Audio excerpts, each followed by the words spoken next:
اعوذ باللہ من الشیطان الرجیم، بسم اللہ الرحمن الرحیم۔ شروع اللہ کے نام سے جو بڑا مہربان نہایت رحم والا ہے۔ حکیم لقمان علیہ السلام بہت بڑے حکیم اور دانا تھے۔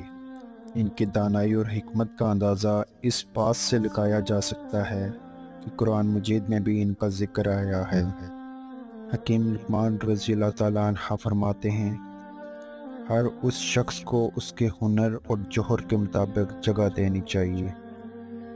جاہل لوگوں کو مت ملو ورنہ وہ تجھے بھی جاہل بنا دیں گے۔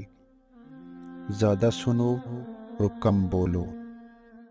عبادت میں دل کی، مجلس میں زبان کی، غصے میں ہاتھ کی، دسترخوان پر پیٹ کی حفاظت کرو۔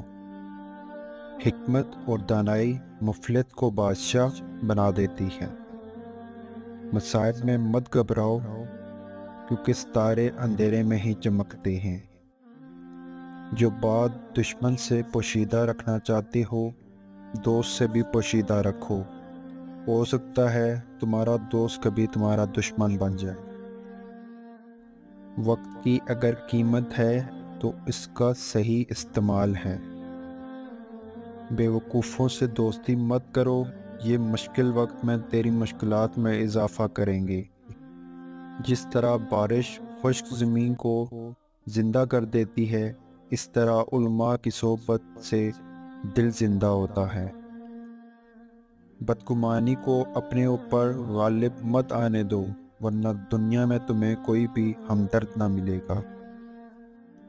جو بات تم نہیں جانتے منہ سے نہ کہو، اور جو جانتے ہو اسے مستحق کے بتانے میں کبھی بخل نہ کرو۔ یقیناً یہ سنہری حروف ہیں، ان پر عمل سے ہمیں دنیا و آخرت کی بھلائیاں مل سکتی ہیں۔ اگر آپ کو ہماری یہ ویڈیو پسند آئی ہو تو کائنڈلی سے لائک، سبسکرائب اور اسے شیئر کر دیں۔ جزاک اللہ۔